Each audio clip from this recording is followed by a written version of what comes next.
This video was selected for release this month by my doll faces and pop tarts over on Patreon. Much love to you as always. Hey there, sunflowers. Welcome back to my channel. I am back. I'm back with a vengeance. I've been away for a little while, drinking the last bit of energy and pith out of this wonderful zesty summer, and lots of dancing, lots of revelry, very Dionysian darling. But I'm back today to talk about the beauty of witchcraft. I think that's where it would be a really good, nice place to start this month. So thank you so much to my patrons for voting for this. I want to talk about some of the key benefits that I think about when I consider witchcraft and the role that it's played in my life, and I would love to hear from you in the comments about whether or not you agree, disagree, or if there are any other benefits and beautiful things about witchcraft that you would like to mention from your own journey. Every experience is so individual, and I'm just going to talk a little bit about what really makes me tick about witchcraft and everything that is under the witchcraft umbrella. Before I go into anything though, darlings, this video is sponsored by my own humanity and compassion, and I would like to try to appeal to your humanity and compassion as well. Witches for Palestine are holding a rage circle on September 6th. So if you're watching this video before September 6th, I would love you to either go over to Instagram to grab all of the details. I'll leave the post down below. Or you can simply just, if you don't have Instagram or you don't know what's going on, but you just want to be of service, we're doing a rage circle. All the donations go to Cwtches to Gaza. Please go down below, click on the PayPal link that I will leave down below for you. Make a donation to Cwtches to Gaza, screenshot the donation, the receipt of the donation, and send it to witchesforpalestine@gmail.com to get access to the link for the Zoom call on Saturday. Come and join us and let's get angry together while we're in the service of Palestine through fundraising. Okay, let's talk about what I love about witchcraft. Let's get to it. So many of you will notice that the vast majority of the content that I post on this channel is about witchcraft. I do talk about tarot and I talk about self-development, and sometimes I talk a little bit about things that have happened in my personal journey and my personal history, do a little bit of stuff about journaling, but most of it, let's face it, the lion's share of stuff that you're going to get from me on this channel is witchcraft stuff. And that is because I love talking about it. I love engaging with you guys about it. It's a topic that always just brings so much light and so much joy, so much inspiration and so much empowerment into my reality. And so it's really nice to be doing this video. And the very, very first thing that I want to talk about when it comes to things that delight me about being a witch and why it's so wonderful is power. Being a witch, I never truly feel that there is nothing that I can do. Whatever the situation, whatever the circumstances, however I'm feeling, and however much other external material things have been done that involve me and other people and our combined efforts and, you know, using our cognitive skills and understandings and researching and gaining advice, there's always this other toolkit. And I really love talking about the other toolkit when it comes to witchcraft, that other secondary bunch of materials and equipment that you can use to really put more wood onto the fire and to really feel like you have a certain degree of control over how much energy and intention and focus you want to give something.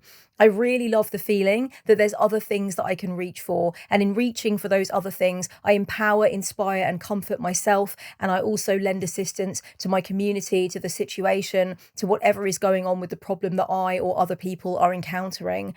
And so to me, a great big part of what witchcraft is about is power. And I mean that in the most like non-corrupted, non-malicious way possible. I mean power in the most high vibration way possible, whereby I feel like I have the freedom to act and I have the freedom to choose and I have what it takes to be able to do something for myself and to center in the power that I have to create change. I think witchcraft reminds us that our life is in our hands to a certain extent, right? There are obviously always going to be so many factors that are out of our control, and witchcraft is not just a one-size-fits-all panacea for getting everything that you want and having everything go your way. And of course, you know, that's not what I'm saying, but I'm saying that like witches don't sit around on their hands waiting for permission or hoping against hope that something will change. They also take action. They also step into their power, and that includes thinking about what it is that they want and also choosing what kinds of witchcraft tools and ideas and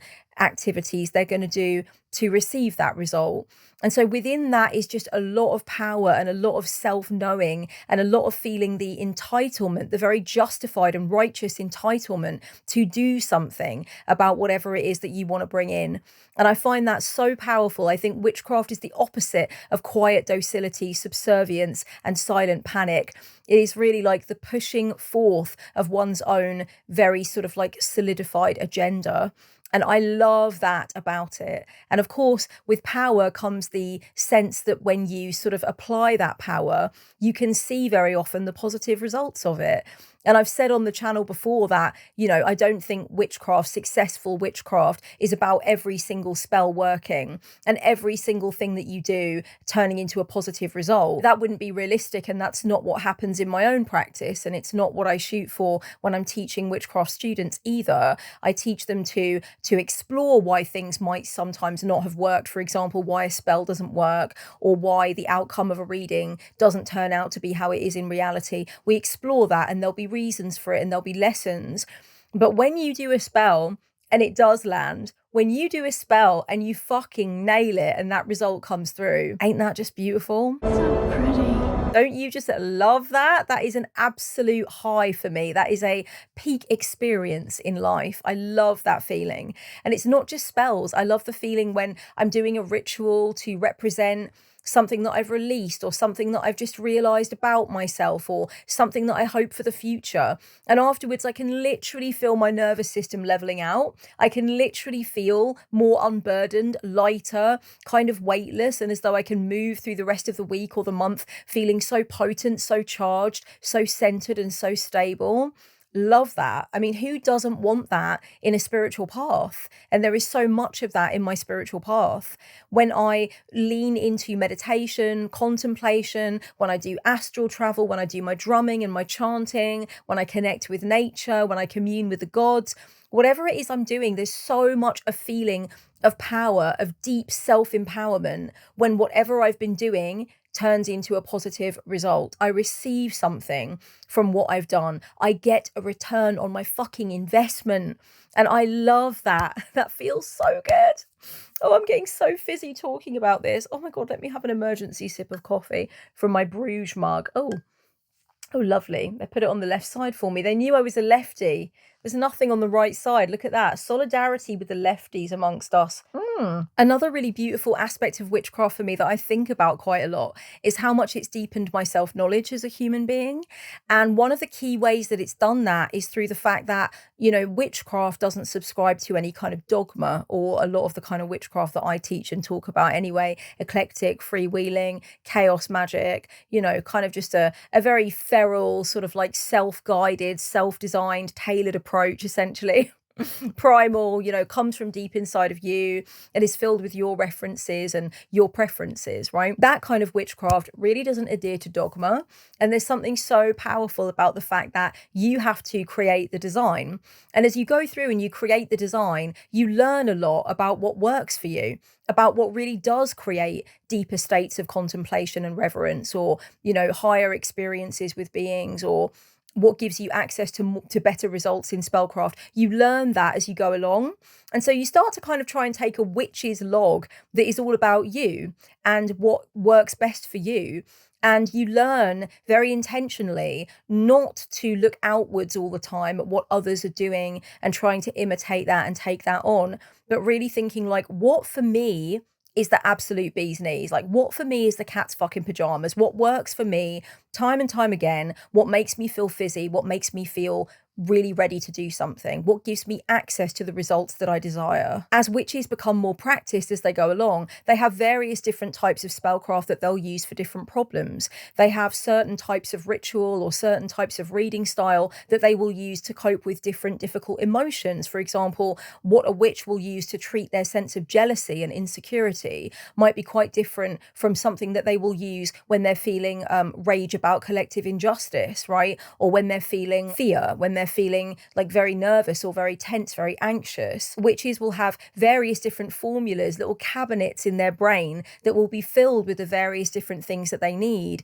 to deal with different stuff that comes up. And therefore, knowledge of self is built around what kind of prescription a witch will put together to deal with whatever the situation is that's at play. If you're an eclectic witch, if you're a witch that's kind of like self-driven and you're working on your own design and you're building something, you're also creating your own spiritual language over the course of time. You've got all of your own particular symbols and gestures and chants that you do, and just various different ways that you've customized your practice to make it as potent as it can possibly be. That creates a great deal of self-understanding. You know, as you go along, you're a designer, there's artistry in it, but there's also this really deep sense that you actually understand the different corridors in the house of your psyche.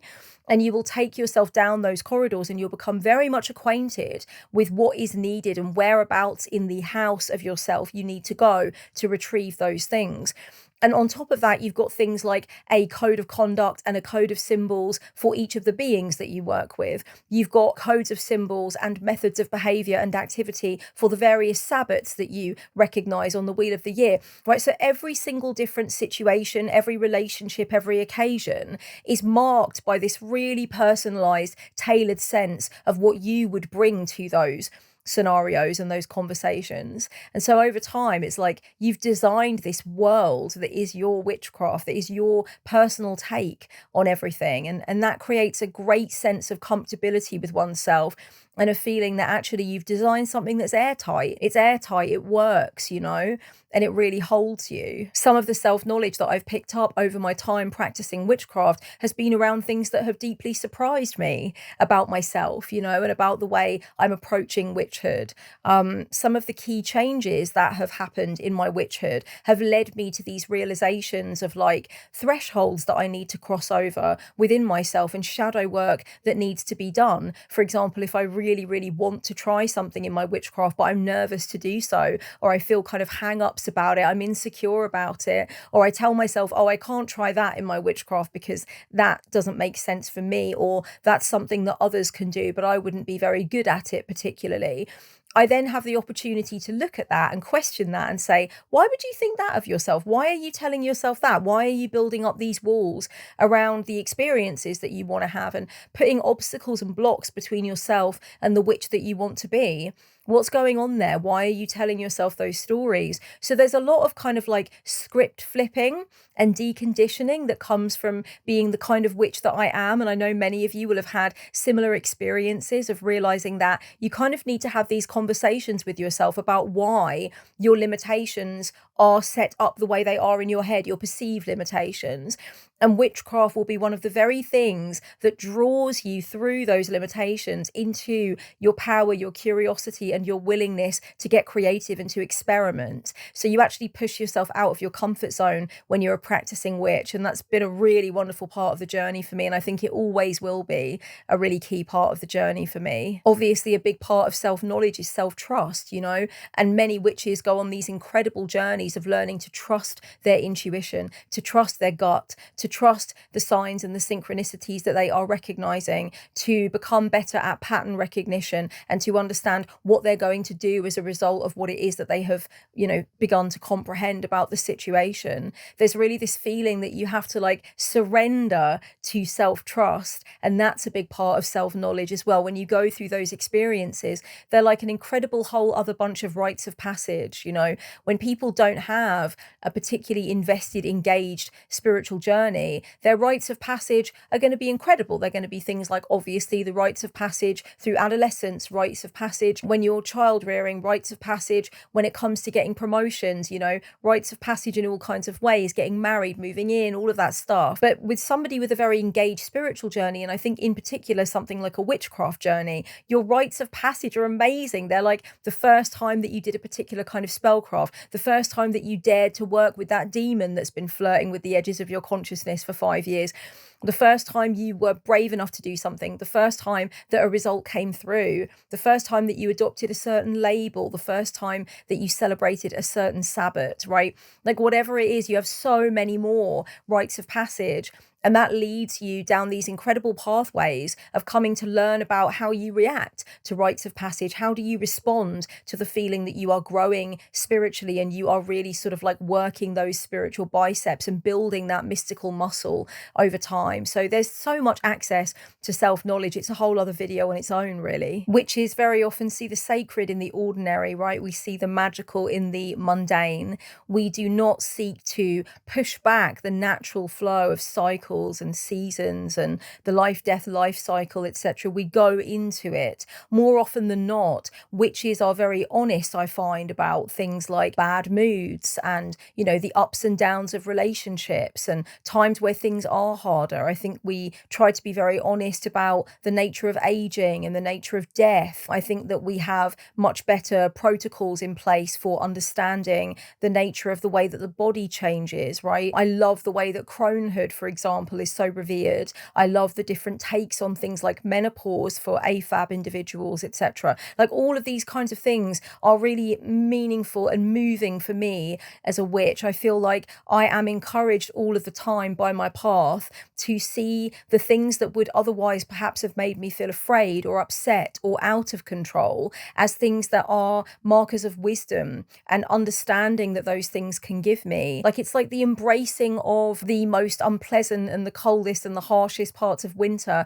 as well as those extremely long, opulent days of the summer where we can be out dancing and under the stars, right? It's really understanding that every part of that seasonal turning has its place and is of importance, and that there is wisdom in each part of that process, wisdom in each part of the seasons, wisdom in each part of the lifespan, and wisdom in the entire spectrum of the emotional experience.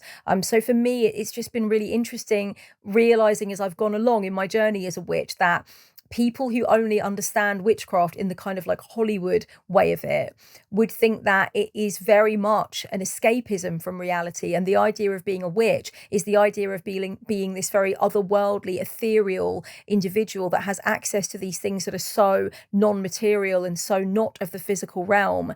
And for a lot of people, that idea is very exciting because it's so different from the earthly realm. But actually, what's interesting about the lived experience of witchcraft is that we just find the earthly realm sincerely fucking trippy, totally psychedelic, very, very much magical. And we will be sort of like, many of us will revere and be sort of entranced by the most simple of things.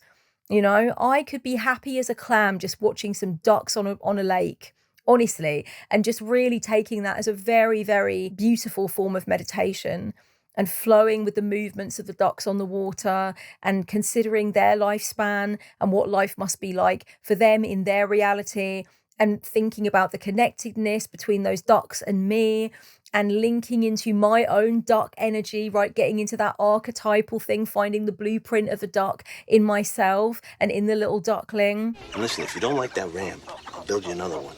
Maybe it's the wood. You're doing something just so quote unquote ordinary, but you're taking it into this really, really mystical direction. You're linking it up to all of these incredible spiritual sort of like power points inside of yourself. And so it's really interesting that it's so much not about escapism a lot of the time. It's so much more about understanding that all of these different textures and these states of being in the material realm give us access to things that are just greater than we could ever describe in language. Absolutely anything and everything can be a part of a witch's practice. Whatever it is that you find that you are revering or that you're experiencing a slice of divinity in that moment is then something that becomes amplified. It's something that you zoom into, you put the microscope of your soul over it and you commune with it and you dance with it, right? Like every pebble, every gust of wind, every sound of two cats fighting in the alley at night, like anything it is that you come across that you feel like that's for me and that's something to pay attention to, and there's beauty in that and there's wisdom in that, and that might even be an incredible divine sign. Let me pay attention, let me pay pay attention, right?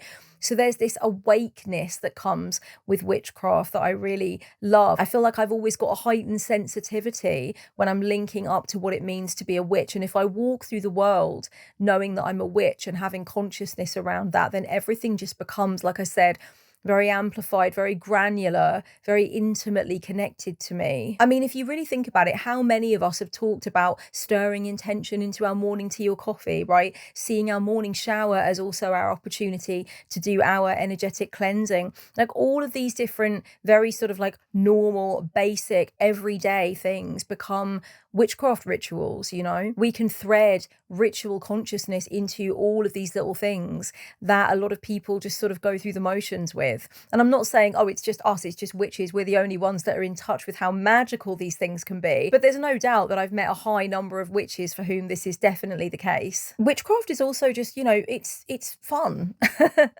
It's a great deal of fucking fun. You live in a world that speaks back, for one.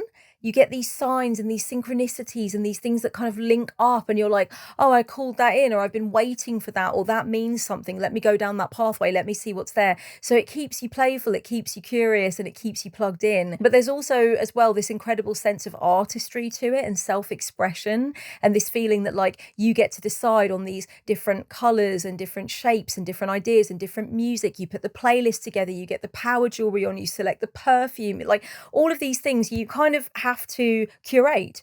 You are a curator when you're a witch. You're curating and you're always like trying to sort of switch up the experience. You turn something up here, you turn something down there, you add something, you subtract something, you kind of corral things together. And eventually you feel like that's perfect, that's it. I've got the exact ambience, I've got the exact vibe I was going for. And whether or not that takes place inside your mind, whether or not that's something you do on the astral level, whether or not you have 3 fucking altars packed with things, whatever it is, whether you're more of a style witch and it is by the way that you present yourself in the world, maybe you're an art witch and it really is to do with artistry and creativity overlapping for you, and that's where most of the work is done, in literally deciding what you're going to do artistically and knowing that that is your sorcery.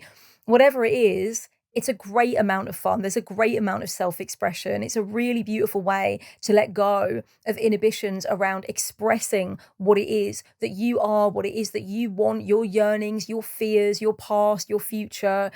So all of that stuff is really beautiful. And yeah, just basically feeling plugged in, just feeling like anything at any time could be a morsel for me. You know, it could be something that is intentionally for me and that I need to find intention in, and I need to take that and I need to make something out of it. So I feel like I'm always in constant collaboration with life in a way. And that feels really beautiful and pleasing to me. And whenever I feel bored or scared or sad or grey or flat in some way, and when I feel out of connection to my body or to the world or whatever, you know, I have problems with sort of like disembodiment, and I've previously had problems with dissociation and derealization, and I have problems with depression. Many of you know I suffer with depression, and, you know, dealing with things like that in life and dealing with the pain of my bereavement and dealing with the collective shit and how I'm feeling about that, I always feel like there's always this beautiful sanctuary that I can go into with witchcraft, but it's not to run away. I mean, very occasionally it will be definitely to run away. I think everybody should be allowed to curl up inside their witchcraft like a hibernating mammal, you know, down below with the nuts and seeds and berries just chilling. I think that's really important to be able to do. But more so, it's like witchcraft is the way that I am brought back into what is beautiful about the world. When I feel challenged to embrace any colour in the world, to be able to find any goodness, to be able to find any get up and go, witchcraft is where I go to switch those buttons so that they are back on and I'm up and running again. Being a witch makes me feel like I am part of a lineage of rebellion. I'm part of a lineage of self-authority. Anybody who has practiced witchcraft, who has fought for the authority and the sovereignty and the originality of their mysticism,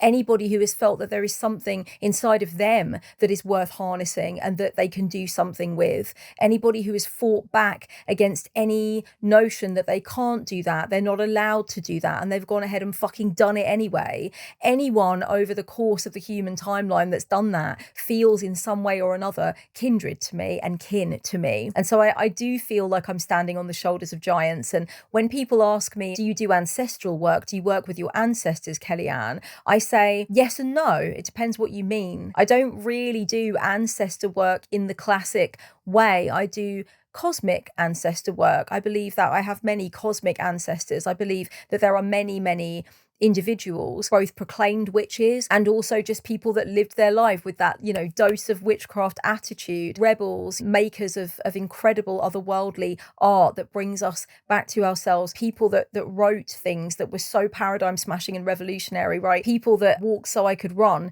people that built pathways that I walk now that weren't there before they came along and built those pathways. Those are my ancestors. I do cosmic ancestor work. I think lately I've noticed an increase in discourse around the connection between witchcraft and pushing back against oppression, the connection between witchcraft and rebellion against tyranny and rebellion against social norms and rebellion against how we are expected to express ourselves and how we're expected to do things. For me, that's very much the case, that my witchcraft is linked to that. My witchcraft is linked to rebellion, it is linked to sovereignty, and it is linked to the smashing of fascism, and it is linked to social justice and social awakening. For me, those things are absolutely true, that there is that huge overlap, that it is really, really important that I connect with that. And that's been something that's so important. So yeah, I guess you could say it's a lineage of rebellion and it's a lineage of sovereignty that I take from, and that I take inspiration from those who came before me and those who are around me on my own timeline in this reality,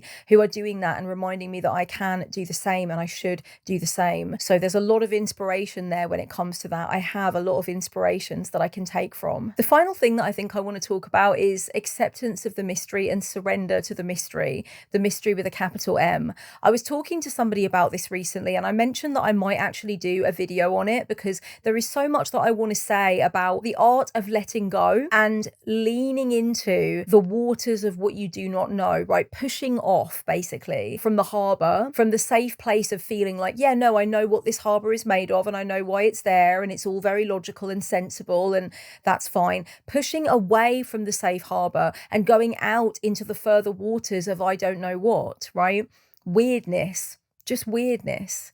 Phil Hine said once that getting into the ritual mindset just means getting ready for something fucking weird to happen to you, or words to that effect anyway. And I feel like the training that I've had as a witch around that has been amazing. I really learned so much more about what it means to acknowledge that some of the things that you will experience as a witch will not be explained. They cannot be explained. You're not supposed to try and explain them. Don't try and explain them. Let them occur. Let them happen to you. Let them teach you. And I learned a lot of this kind of thing when I began to pray the rosary in real depth. And I'll talk about that. If anybody wants a separate video on this, please let me know, because I would be more than willing to talk about it. If you are the kind of person that struggles to accept the experiences that you have in witchcraft, if you struggle to accept that you're receiving signs or you're speaking with beings or you're having these really heady experiences in ritual or whatever, if you struggle to accept, you know, the lessons from your divinatory readings, any of that stuff, if you know that something is there, but you're really, really beholden to the logical, real world, bricks and mortar shit, and you're finding it really hard to acknowledge metaphysical experiences, I'll make a video about this, because a lot of my understanding around it came in lots of ways. It came from experimentations with psychedelic substances. It came from my own journey through life and realizing that I needed to let go. I needed to do a fight club, right? And just like let go of the wheel and stop trying to control everything all the time. I needed to fight club that shit. Stop trying to control everything and just let go. But there's also this very strong sense from the rosary that I got where I would begin to like I would lean back and I would lean away from the side where I had this like knowing of why I was doing the rosary, and it was all very sensible and it was all about, you know, my past, growing up in a Catholic environment and this and that. And as I began to like lean into the rosary practice more deeply, I realized that something else was happening to me, something that felt like way more momentous, but way more also unexplainable and not part of the program, wasn't in the brochure. I realized that I had to come away from thinking about the words that I was saying and thinking about why I was saying them and thinking about and reasoning as to why a witch would be Marian and would be using a rosary.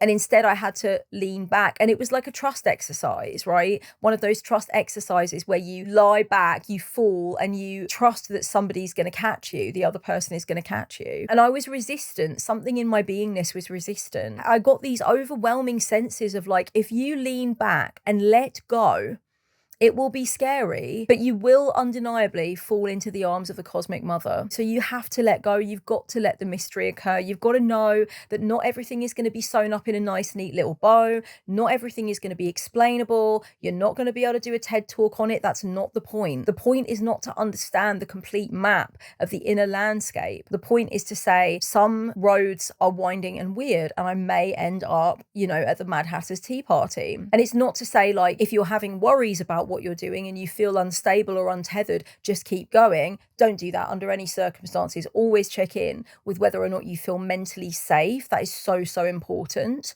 Very important. But if you just feel like, well, I want to be able to explain this and it's not really explainable, it's not really logical, it doesn't really make sense. Part of what you will learn as a witch is to let go and just have the experience and don't worry about that stuff. So I really, really love that part of witchcraft for me. That's been really, really powerful to be able to do. And like I said, if you want a separate video on that, definitely wouldn't mind making one. Darlings, thank you so much for coming and spending some time with me. And I've really, really enjoyed returning to the channel. Like I said, I've had a few weeks off from video making. It's been much needed, but I'm back in the saddle now and feeling great. And it's been lovely to spend some time with you.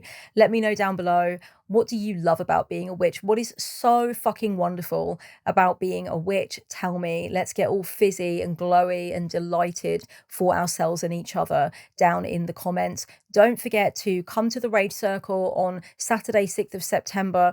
If you feel the need to, the call to, and if you have time, and if you're not going to be there and you want playback is available, okay? There are only 100 tickets to this thing. So once those tickets are gone, you will not be able to come in and do the live or have the playback. It's just a bunch of witches and mystics getting together, those of us who feel the ache in our heart about the situation that is ongoing in Palestine, and we want to be able to express our emotions, support each other, and discuss the feeling that we have that it's important that our mysticism be tied to our desire for material change on this earth, okay? So that's what we're doing with the Rage Circle. Check it out. Like I said, I'll leave the details down below. Get involved, make your donation. It's a very, very worthy cause. And come and join myself and Sapling Tarot, that's Imogen, and also Activist Witch, that's Isha. We are going to be the three of us hosting this Rage Circle on Saturday. Darlings, I am also picketing Watkins Bookshop on Saturday, 6th of September too. Yes, it is a big, big day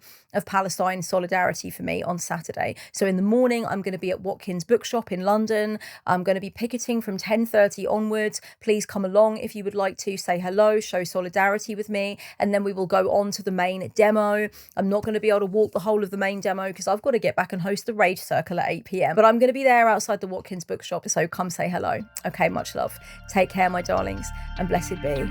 Mwah.